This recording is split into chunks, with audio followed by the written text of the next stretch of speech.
안녕하세요. 오늘은 세종시에 아주 주목받는 새 아파트 단지죠. 세종 에버파크에 대해 좀 깊이 파헤쳐 보겠습니다. 최근에 공급 촉진지구로 딱 지정되면서 관심이 엄청 뜨거운데요. 저희가 오늘 참고할 자료는 네이버의 옥자부동산 공인중개사사무소 블로그에 올라온 분석입니다. 네, 곧 8월에 장기 일반 민간임대 아파트 모집도 있다고 하니까요. 왜 여기가 이렇게 주목받는지, 핵심 정보가 뭔지 같이 한번 살펴보시죠. 세종시 주택시장이나 새로운 기회 보고 계신 여러분께는 정말 유용한 시간이 될 겁니다. 자, 그럼 먼저 세종 에버파크, 여기가 어떤 곳인지 기본 정보부터 좀 볼까요?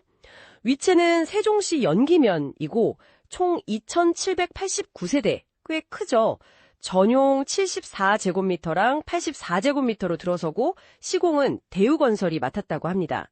그리고 이제 8월에는 이 중에서 1,394세대가 장기 일반 민간임대 형태로 나온다고 하고요. 근데 역시 가장 큰 뉴스는 공급 촉진지구 지정인 것 같아요.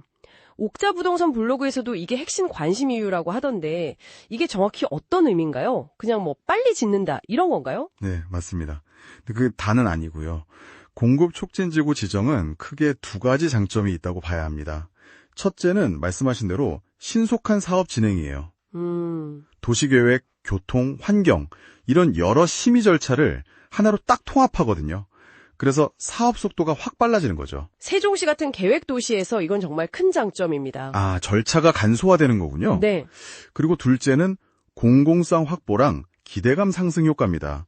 사업 추진 동력이 안정적으로 확보되고 또 개발이 완료됐을 때 지역 가치가 올라갈 거라는 기대감을 높여주는 거죠. 사업 속도도 빨라지고 뭔가 미래 가치에 대한 신뢰도도 높아진다 이런 거네요. 그렇죠. 라는 점도 좀 특별해 보이는데요. 이건 구체적으로 어떤 장점이 있는 건가요? 아, 네. 이게 또 주요한 포인트인데요. 가장 큰 특징은 10년 동안 임대로 거주한 다음에 분양 전환이 가능하다는 점입니다. 근데 여기서 핵심은 분양가가 사업 승인 시점에 미리 정해진 합의형 국정 분양가라는 거예요. 확정 분양가요? 네. 그러니까 10년 뒤에 주변 시세가 아무리 올라도 처음 약속된 그 가격으로 분양받을 수 있는 거죠. 이게 집값 상승 부담을 확 덜어주니까 내 집 마련의 안정성을 확보할 수 있다는 게 정말 큰 메리트입니다. 여러분의 장기적인 자금 계획에도 중요하고요. 와, 10년 뒤 집값을 미리 정해놓는다는 건 진짜 파격적인데요. 특히 이번 8월에 모집하는 장기 일반형은 여기서 뭔가 혜택이 더 있다고요. 옥자부동산 블로그에서도 이 부분을 강조하던데요. 맞습니다. 이 장기 일반형은 의무 임대 기간이 10년 중에도 이걸 팔거나 양도, 다른 사람에게 다시 임대, 전대하는 게 가능해요. 유연성이 있는 거죠. 오, 중간에 거래가 가능하군요. 네. 그리고 더 중요한 건 이게 주택수에 포함이 안 된다는 점입니다. 아, 주택수 미포함. 이게 왜 중요한가요? 이게 왜 중요하냐면요. 다주택자분들 취득세나 종합부동산세 중과부담 있잖아요. 그게 없고요. 또 건강보험료 인상 걱정도 덜 수 있어요. 아하, 세금 관련 혜택이 크네요. 그렇죠. 그러니까 자금 여력이 좀 있거나 이미 집을 갖고 계신 분들한테는 세금 측면에서 상당히 유리한 조건인 거죠. 게다가 청약 통장도 필요 없어요. 만 19세 이상이면 누구나 신청 가능하고 보증금은 또 HUG, 주택도시보증공사 보증보험으로 안전하게 보호받으니까요. 이것도 중요하죠. 와, 정리하면 자격 요건은 낮추고 세금 부담은 줄이고 거래도 가능하고 보증금도 안전하고 정말 다양한 분들한테 기회가 열려 있는 것 같네요. 그럼 실제로 살게 될 때 그 환경은 어떨까요? 집 자체 설계라든지 단지 안의 시설 같은 것들이요? 옥자부동산 블로그 보니까 커뮤니티 시설도 강조하던데. 네, 실제 거주 만족도를 높이기 위한 설계에도 신경을 많이 썼다고 합니다. 보통 선호하시는 4베이 판상형 구조랑 또 조망이 좋은 탑상형 구조를 같이 써서 채광이나 통풍을 극대화했다고 하고요.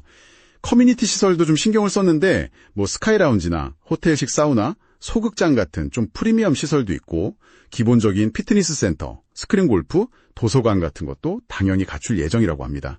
단지 안에서 웬만한 건 다 해결할 수 있겠군요. 오, 시설이 정말 다양하네요. 생활의 질과 직결되는 부분들이죠. 그럼 입지는 어떤가요? 교통이나 교육, 주변 환경 이런 거요? 입지 조건도 상당히 우수하다고 평가받습니다. 일단 단지 바로 앞에 BRT 정류장이 예정되어 있고요. 아, BRT면 세종시 핵심 교통수단이죠? 네. 그리고 1번 국도 가깝고 KTX나 SRT 타는 무송역도 인접해 있습니다. 또 앞으로 제2경부 고속도로나 세종 청주 고속도로 개통 계획 같은 교통 호재도 있고요.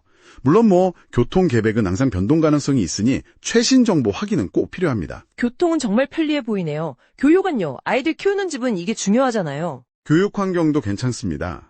단지 바로 옆에 유치원이랑 초등학교 부지가 확보되어 있고요. 신설 예정입니다. 그리고 주변에 연남초, 연봉초, 또 세종과학예술 영재학교 같은 학교들이 가깝게 있습니다. 그리고 단지 주변에 봉암천 흐르고 녹지도 많아서 환경도 쾌적하고요. 코스트코나 이마트 같은 대형마트, 공원 같은 편의시설 접근성도 좋은 편입니다. 네, 교통, 교육, 환경, 편의시설까지 두루 괜찮아 보이네요. 그럼 마지막으로 이 단지의 미래 가치, 이건 어떻게 보고 있나요? 옥자부동산 블로그에서도 주변 개발 계획을 언급했었는데요. 네, 주변 개발 호재가 또 중요하죠. 인근에 약 6,000세대 규모의 연기지구 개발이 예정되어 있고요. 또 약 83만 평 규모의 세종 스마트 국가산업단지 조성이 예정되어 있는데 이게 곧 토지 보상이 시작될 예정이라고 합니다. 국가 산단이면 일자리도 많이 생기겠네요. 그렇죠. 본격적으로 개발되면 인프라도 확충되고 배우 수요도 크게 늘어날 걸로 기대됩니다.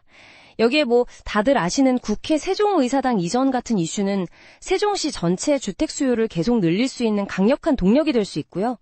이런 여러 요인들이 세종 에버파크의 장기적인 가치 상승에 좀 긍정적인 영향을 줄 것으로 보입니다. 네, 오늘 옥자부동산 블로그 분석을 바탕으로 세종 에버파크의 이모저모를 자세히 살펴봤습니다. 정리해보면 공급 촉진지구 지정으로 사업 속도랑 기대감을 높였고, 특히 8월에 나오는 장기 일반 민간 임대는 확종 분양가, 세금 혜택, 또 낮은 진입장벽 같은 실질적인 장점이 아주 많네요. 입지 조건도 좋아. 여기서 우리가 한 가지 더 생각해 볼 만한 점은요. 세종 에버파크처럼 확정 분양가에다가 주택수 미포함 같은 어떻게 보면 좀 파격적인 조건이 결합된 이런 공공지원 민간임대 모델이 앞으로 어떤 영향을 미칠까 하는 겁니다. 이게 세종시를 넘어서 다른 신도시나 계획도시의 주거 공급 방식, 또 사람들의 집을 선택하는 기준 자체에 영향을 주면서 어쩌면 뭔가 새로운 표준 같은 걸로 자리 잡게 될 가능성은 없을까요? 이 질문을 한번 던져보면서 앞으로 시장 변화를 지켜보는 것도 상당히 흥미로울 것 같습니다.